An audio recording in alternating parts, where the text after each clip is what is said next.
지금으로부터 496년 전 1517년 10월 30일에 소위 말하는 종교개혁이 이루어졌습니다.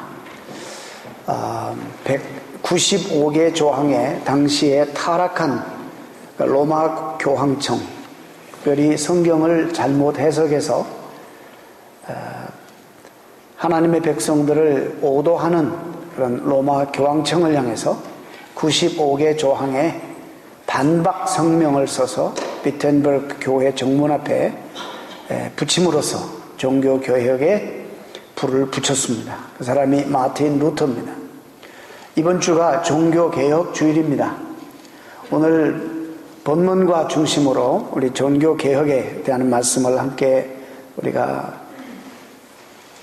나눌 텐데, 어느 분이 이런 글을 썼습니다. 굉장히 마음에 와닿아서 소개하는데, 종교개혁이란 말은 틀린 말이다, 교회개혁이다, 그렇게 말했습니다. 왜냐하면 그 당시에 그 지역에 종교라는 것은 기독교밖에 없었기 때문에 교회개혁이지 종교개혁이 아니다.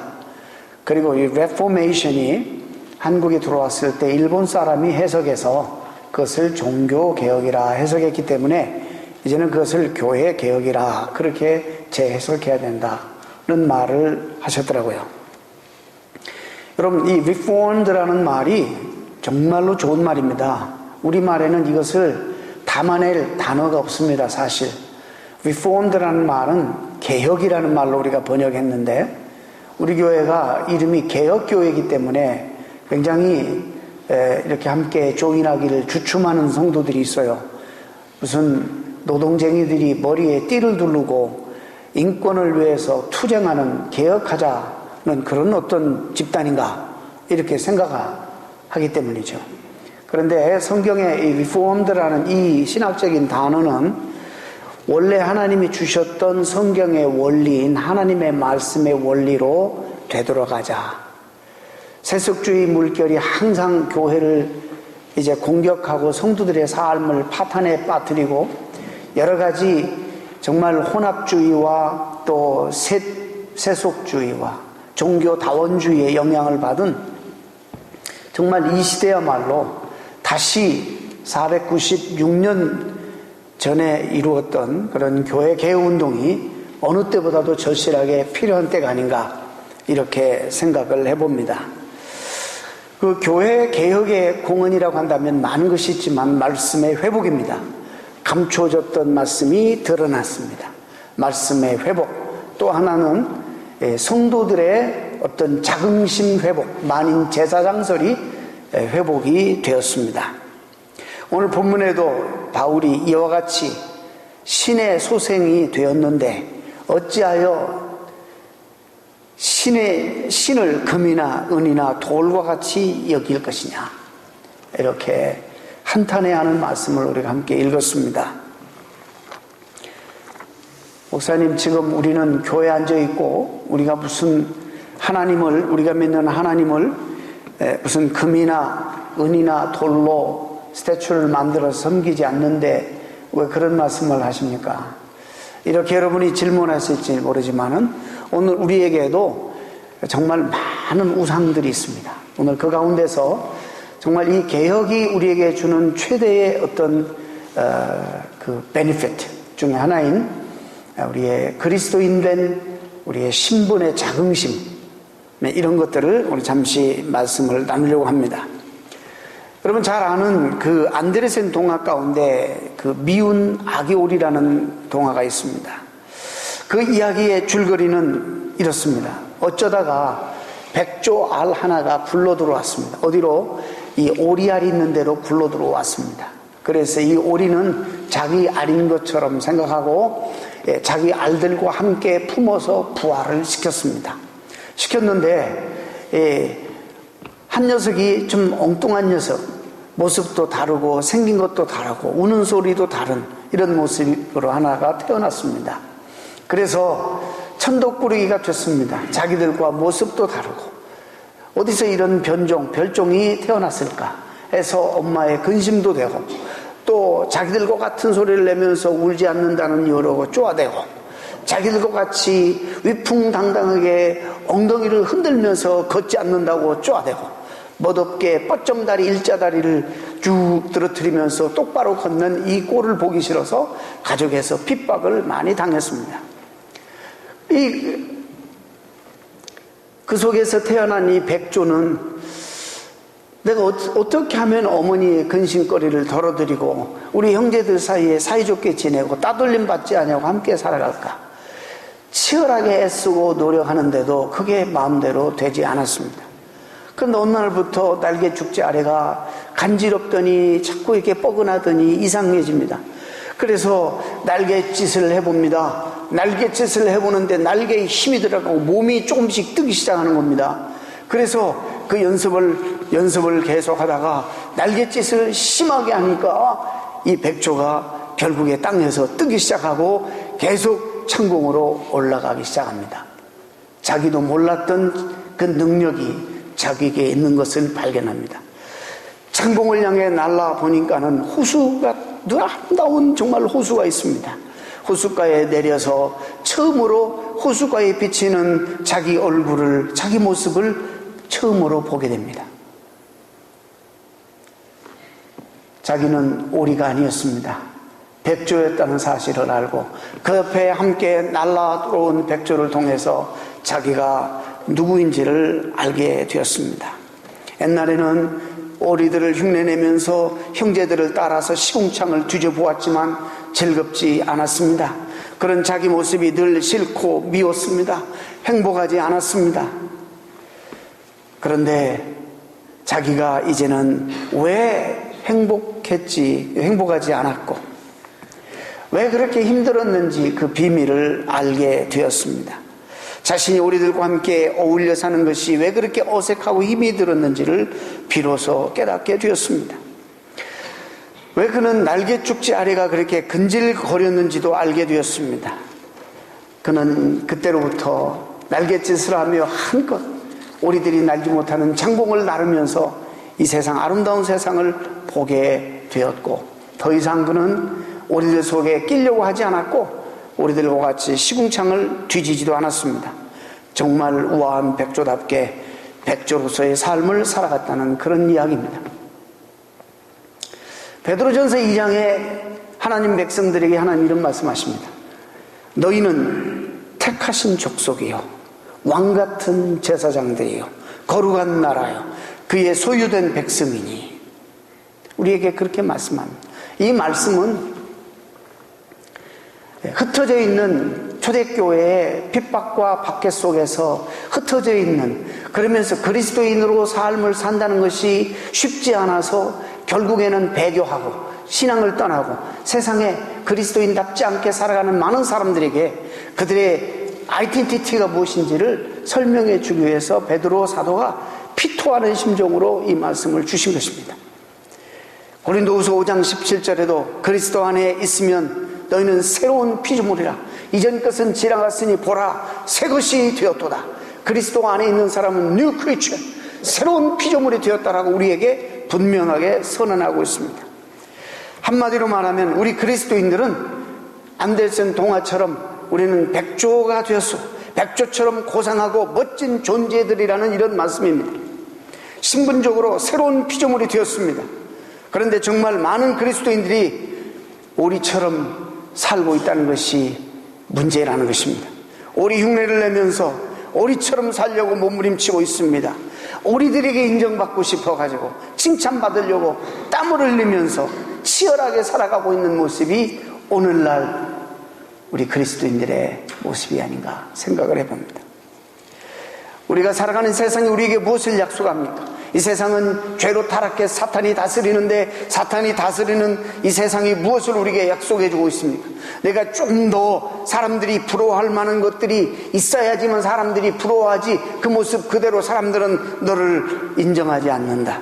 소유가 되었든지 학위가 되었든지 직급이 되었든지 무엇이 되었든지 그것을 가지면 사람들이 당신을 무시하지 못할 무엇을 가지고 있어야 된다. 이렇게 약속하고 또 실제적으로 우리가 살아가는 사탄이 다스리는 이 세상 속에는 그런 원리가 지금 통하고 있습니다. 그래서 우리가 많은 어려움을 당하고 있죠. 심지어 교회 안에 있는 백조들까지도 그런 것들을 쟁취하기 위하여 얼마나 눈물겨운 투쟁과 살아남기 위한 그런 치열한 경쟁들을 하고 있는지 모릅니다. 여러분, 이제는 여러분 더 이상 우리가 될 수 없습니다. 정말 그리스도 안에 있는 여러분이라면 여러분 다시는 우리가 될 수 없습니다. 이미 여러분 안에는 백조의 생명과 백조의 모습이 자리 잡고 있기 때문이다. 여러분, 은혜 받은 소중한 체험이 여러분들에게 있지 않습니까? 선하고 아름다운 양심도 자리 잡고 있지 않습니까? 하나님을 두려워할 줄 아는 거룩한 성품도 여러분에게 이미 자리 잡고 있지 않습니까? 그래서 여러분 더 이상 오리가 될 수 없는 것입니다. 그래서 오리도 아니고 그렇다고 백조도 아닌 정말 이것도 저것도 아닌 모습으로 살아가는 그리스도인들이 오늘날 그래서 너무나 많은 것입니다.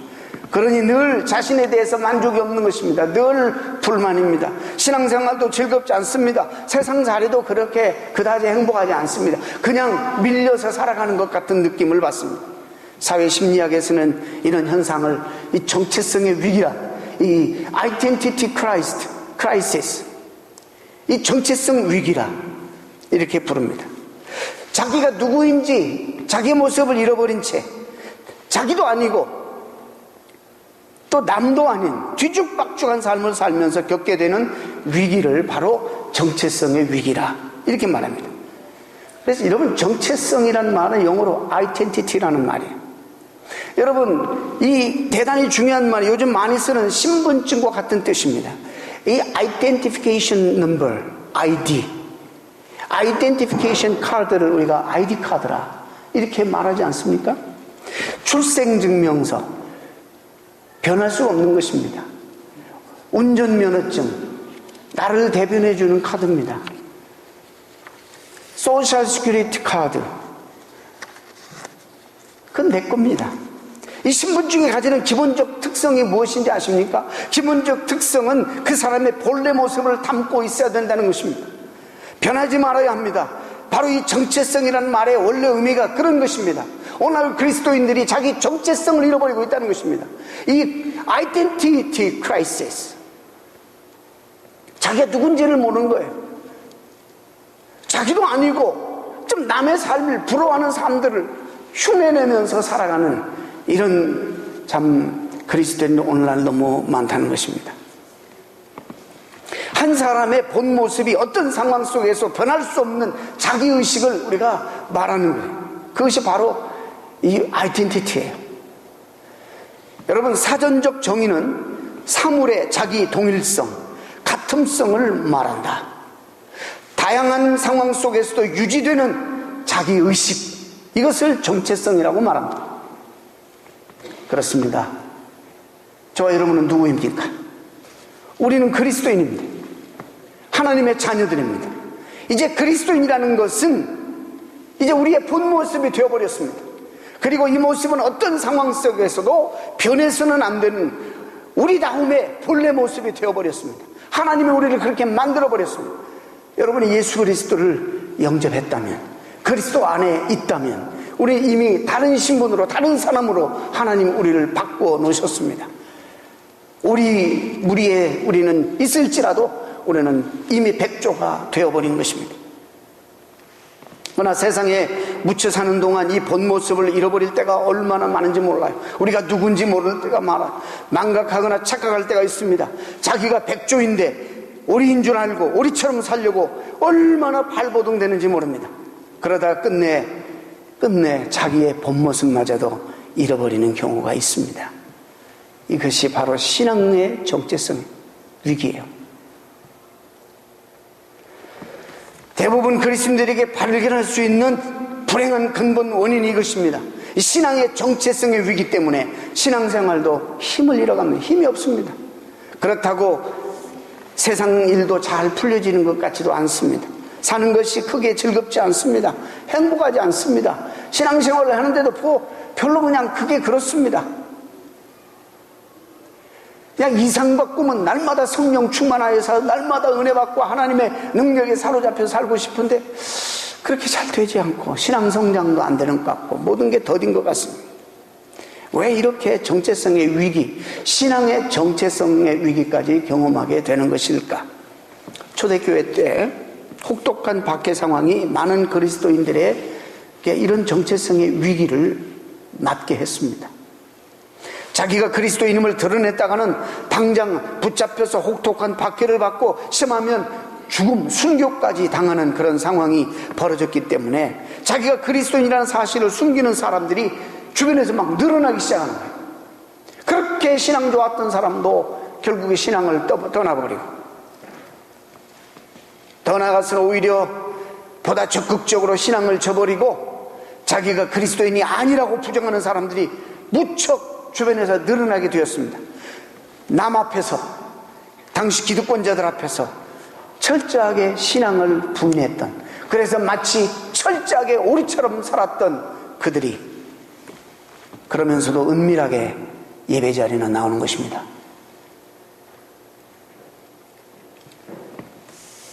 여기에 그들의 이중성과 정체성의 위기가 찾아오게 되는 것입니다. 여기 앉아있을 때는 다 백조답게 우아하게 고상하게 이렇게 행동하고 말하고 신앙생활하는 것 같지만 나가버리면 철저하게 오리를 따라다닙니다. 그래서 어울리지도 않는 엉덩이를 뒤틀거리면서 따라다니고 오리들과 함께 시궁창을 뒤지면서 더러운 음식을 취하고, 내가 도대체 누구냐 말이죠. 오리냐 백조냐.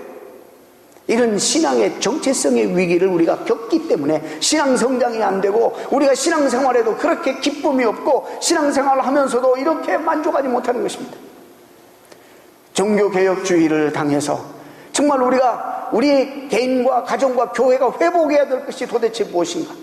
2주 동안 깊이 묵상하는 가운데 하나님께서 이 말씀을 다시 주셨습니다. 우리가 살고 있는 이 현실은 박해 상황은 아닙니다.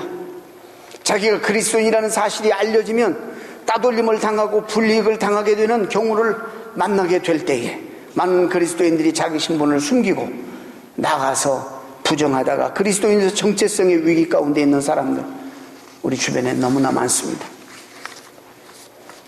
그러지 않을지라도 이 물질 만능주의, 쾌락주의, 혼합주의, 종교다원주의와 같은 시대의 혼탁한 조류가 우리의 믿음을 사정없이 흔들고 있습니다. 잘못된 종교관, 잘못된 가치관, 잘못된 인상관, 이 흐름 속에서 내가 바른 신앙을 올곧게 지킨다는 것이 결코 쉽지 않은 시대에 우리가 살아가고 있습니다. 이 시대에, 이렇게 화려한 시대 속에서 신앙생활 한다는 것이 고리타분해 보이고 융통성도 없어 보이고 독선적이고 고집스럽게 보이고 하지 말라는 것도 많아서 현대적 멋스러운 삶과는 동떨어진 것 같이 보입니다. 그래서 그리스도인이라는 사실을 드러내기가 부끄럽고 남들이 그리스도인이라는 사실을 알까봐 전전긍긍합니다. 그러니 하나님 앞에서 떳떳하지 못하고 세상에서도 뭔가 찜찜합니다. 여러분, 우리가 차라리 하나님 몰랐다면 저들처럼 막 살아버리면 될 텐데 그렇게 살 수가 없잖아. 그러니까 여기서 오는, 양쪽에서 오는 갈등, 사는 것이 즐거울 리가 있겠습니까? 행복할 리가 있겠습니까? 바른 신앙의 정체성 위기를, 바로 이 신앙의 정체성 위기를 겪고 있는 우리의 모습들입니다. 다시 우리가 기억해야 됩니다. 우리는 백조와 같은 존재들입니다. 오리들 틈 속에서 부끄러워할 이유가 전혀 없는 사람들입니다. 오리처럼 되려고 그들에게 인정받으려고 애쓸 필요가 없는 존재들입니다. 당당하게 우리 모습 이대로 백조로 살아가야 되는 사람들입니다. 기가 막힌 역사적인 한 사건을 여러분들에게 소개합니다. 제가 세계 2차 대전 때 독일인들이 유대인들을 600만 명을 죽였습니다. 말이 600만이지 일렬로 세워놓으세요. 얼마나 많겠습니까? 600만 명을 죽였어요. 결코 쉬운 일이 아닙니다. 그 참혹한 과정 속에서 가장 큰 문제 중에 하나는 저들을 그냥 씨를 말리고 유대인들을 죽여야 하는데 독일군들의 양심이 문제였어요. 그들 가운데 선한 양심을 가진 사람도 있었을 것이고, 어쩌면 예수님의 복음을 전한 사람들, 접한 사람들도 많이 있었을 것입니다.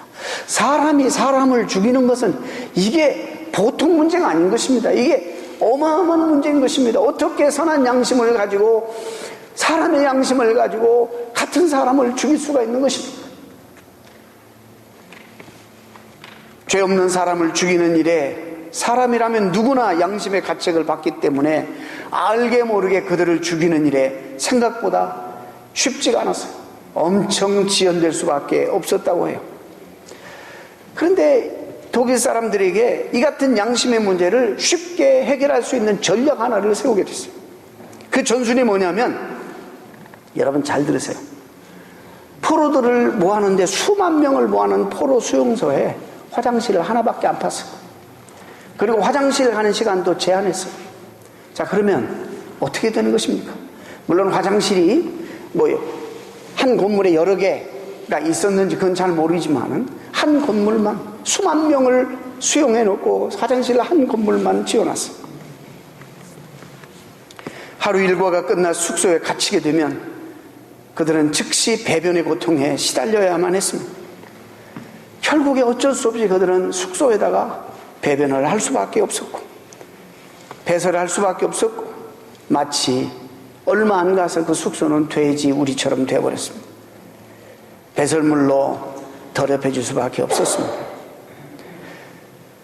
독일 지도자들이 그와 같은 일을 통해서 노린 것이 바로 무엇일까요?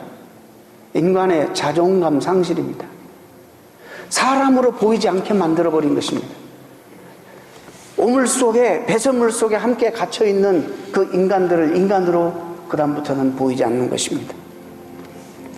배설물로 더럽혀진 사람들 누구나 인간의 긍지와 자존감을 상실할 수밖에 없었는데, 그와 같은 자존감과 긍지를 상실한 인간을 살해하는 것은 생각보다 쉬웠습니다.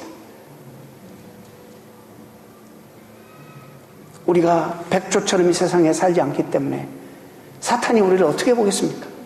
세상 사람들이 우리 그리스도인들을 어떻게 보겠습니까? 그리스도인 된 이 자존감이 이렇게 중요한 것입니다.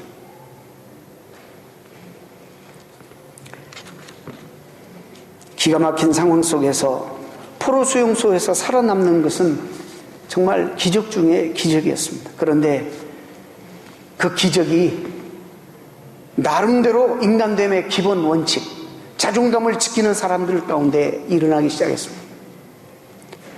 누구나 다 알 수 있는 상식적인 빵의 원리 말고, 빵의 원칙 말고, 우리가 상상할 수 없었던 더 중요한 생존의 원칙이 있었다는 것을 그들이 역사 가운데 증명해냈습니다. 수용소 사람들에게 하루에 따뜻한 한 컵의 물이 제공되었습니다. 컵이 얼마나 컸는지는 모르겠습니다. 그런데 이 컵을 대부분이 배고픈 사람들이 이 컵을 물이라도 물배라도 채우려고 다 따뜻하니까, 너무 춥고 고통스러우니까 따뜻한 물을 다 마셨습니다. 그러나 어떤 사람들은 컵의 물의 반만 마시고 더럽혀진 자기 얼굴을 세수를 했습니다. 그 물을 찍어 바르면 세수하고, 그 물을 찍어 자기가 짐승이 아니다, 나는 짐승이 아니라 나는 사람이다, 자기 모습, 이런 표현으로 총을 들고 있는 독일군들 앞에서 그 반컵의 그 물로 세수를 하고 자기 더럽혀진 몸을, 그래는 목욕까지 했다 그러는데 그 무슨 목욕이 됐겠어요? 사람들은 반컵의 물로 세수를 하는 것이 생존과 어떤 상관이 있는가에 대해서 연구하기 시작했습니다. 그 연구 결과 그것은 인간의 자존감이라는 것입니다. 인간의 자존감. 이 사실을 알게 되었어요. 그들을 총을 겨누고 바라보고 있는 독일군들 앞에서 많은 사람들은 배고프니까 다 마셔버렸지만, 어떤 사람들은 그 반을 가지고 치열하게 나는 사람입니다, 짐승이 아닙니다, 사람입니다, 얼굴을 닦아내고 온몸을 닦았습니다. 그 자존감이 곧 생명의 원천이 되었습니다. 놀라운 사실은 그 남은 반컵으로 세수한 사람만 살아남았다는 것입니다. 누가 봐도 짐승같이 보이는 사람은 끌려나가서 먼저 죽었다는 것입니다. 식기를 포기한 사람들, 우선 배고프니까 나머지 반컵을 마셔버렸던 사람들에게, 그들에게는 이런 기적이 일어나지 않았다고 합니다. 자존감이 국어사전에 사전적인 정의가 뭔지 아세요? 제 몸을 굽히지 않고 스스로 높이는 마음가짐이라.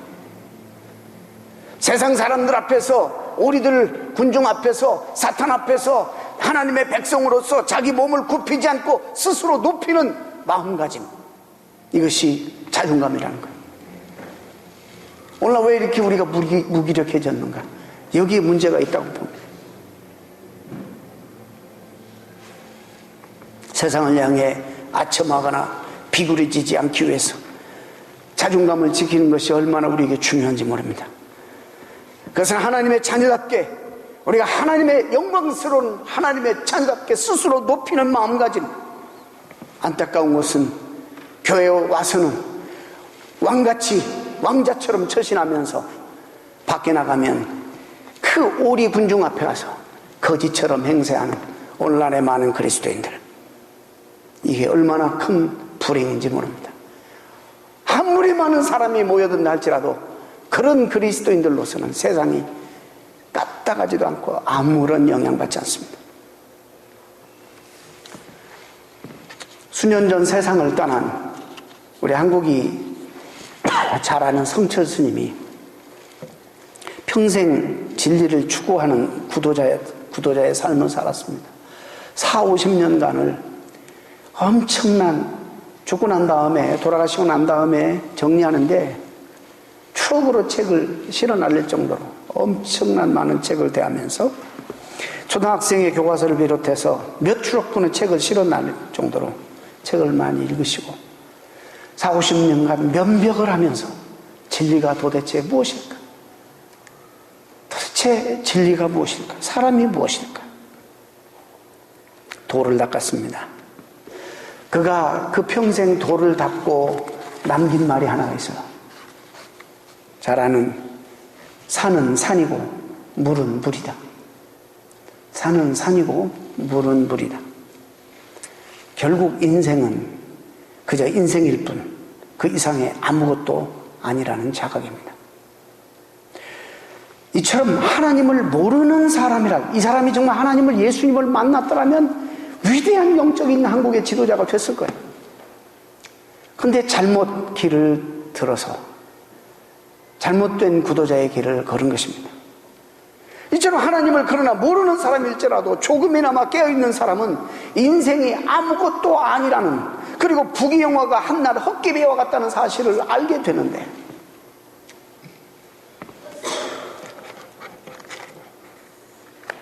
왜 우리는 이미 성경을 통해서 수없이 이 부분에 대해서 말씀을 듣고, 천하를 우리가 얻어도, 네가 천하를 얻어도 이 밤에 내 생명을 거둬가시면 네가 모은 것이 누구시 되겠느냐? 천하보다도 귀하게 여기시는, 우리의 생명을 천하보다도 귀하게 여기시는 주님의 말씀을 잘 알고 듣고도 인생의 모든 것을 먹고 사는 것에만 연관을 짓습니다. 언젠가부터 우리 말 가운데 그거 한다고 밥이 나오냐, 떡이 나오냐? 우리 인생은 떡으로만 살 수 없는 존재입니다. 절대로 떡으로만 살 수 없는 존재예요. 떡도 분명 필요하지만 그 이상 어떤 것이 더욱 필요한 존재, 하나님을 만나 하나님의 공급하시는 그 귀한 생명이 우리에게 필요하다는 것입니다. 예수를 모르는 사람은 가장 가치 있고 영원한 것을 보는 눈이 없기 때문에 부귀영화가 헛된 것인 줄 알지만 그것에라도 매달리지 않으면 무슨 재미로 사느냐며 거기에 모든 생명을 겁니다. 속는 줄 알면서 더 몰입하는 자들입니다. 그런데 우리는 적어도 알잖아요, 이 가치를.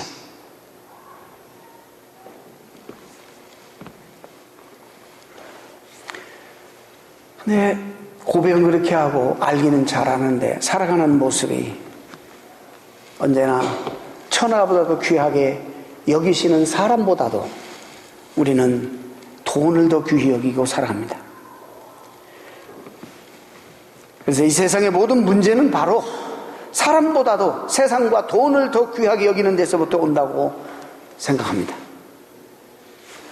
저는 그래서 마치 묵상해 볼 때 우리가 살아가는 이 세상은 2차 세계대전 시절 유대인 포로 수용소 같이 배설물로 더럽혀진 세상과 같지 않은가, 이런 생각을 해보게 되었습니다.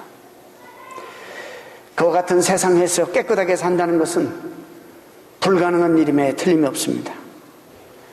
그래도 우리는 많은 사람들이 다 마셔버렸지만 살기 위해서 나는 인생이다, 나는 백조다, 나는 짐승이 아니다, 내 생명을 보존하고 지키기 위해서 그 반컵의 물로 세수한, 그리고 자신 몸을 씻으려고 했던 유대인과 같은 정신을 가지고 살아야 된다는 것입니다. 그래야지만 이 세상에 소망이 있는 것입니다. 그것이 어떻게 가능할까? 너무나도 멀게 느껴지는 그런 삶이 어떻게 가능할까? 여러분, 예수를 제대로 만나야 돼요. 예수를 제대로 만나야 돼요. 바울이 예수님을 제대로 만나고 진실하게 알게 되자마자 그의 삶의 밑바닥부터 변화가 일어납니다. 가치관의 변화, 생각의 패러다임의 변화, 이 세상을 바라보는 눈이 변화되고, 사람을 보는 눈이 변화되고, 이 세상의 물질과 부귀영화를 이해하는 눈이 달라지고, 대변혁과 혁명이 그에게 일어난 것입니다. 예수님 때문에 일어난 변화입니다. 오늘날 우리는 중생의 사건을 너무 가볍게 취급하는 경향이 있는 것 같습니다. 사도 바울은 예수님을 만난 다음부터, 이런 변화를 체험한 다음부터 절대로 전처럼 살 수 없었습니다. 전처럼 오리 흉내내고 절대로 살 수가 없었습니다. 그건 그에게 불가능한 일이었습니다. 사도 바울이 결국에 이제 여러분 아시는 것처럼 사도행전 26장 뒤에 가보면 붙잡혀서 이제 쇠고랑이 차해지고 아그리빠 왕 앞에서 재판을 받습니다. 많은 사람들이 지켜보고 그를 고소합니다.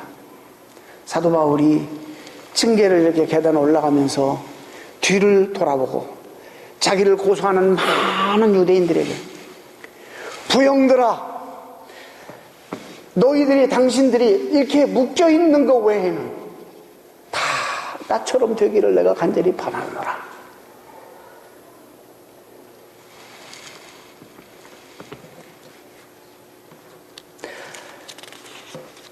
우리는 그렇게 살 수 없을까? 우리는 남을 부러워하면서 따라가는 삶이 아니라 저들이 나처럼 되었으면 좋겠다, 저들이 나처럼 되었으면 좋겠다 라고 이렇게 생각하며 살 수는 없을까? 그것이 늘 남의 것을 부러워하며 따라가는 거지 인생 살지 말고 우리를 왕같은 제사장으로 만드시고 거룩한 나라 백성으로 만드시고 새로운 피조물로 만드시고 저 우리 군중 속에서 백조처럼 우아하고 빛나는 존재들로 우리를 새롭게 빚으시고 만들어주신 하나님 앞에 누구를 만나든지 어딜 가든지 당신들이 나처럼 살았으면 좋겠다, 나를 본받았으면 좋겠다. 지금은 그렇게 살지 못할지라도 이것이 우리의 신앙생활의 목표요. 남이 한다고 따라가고 이러지 말고 자존심을 가지고 하나님이 나를 지키고 하나님이 내 자녀를 지키고 하나님이 내 가정을 지키시고, 한국에 와서 막 요란들 떨지 않아 사교육을 시키고 다 자식들 그런다 할지라도 나는 철학을 가지고 나는 오리처럼 살지 않을 것이다, 나는 오리처럼 시궁창을 들이며 살지 않을 것이다, 백조처럼 고상하게 아름답게 구별되게 하나님께 맡기고 기도하면서 새로운 피조물답게 살 것이다. 내가 책임지는 것보다 하나님이 책임지면 끝나는 거 아닙니까?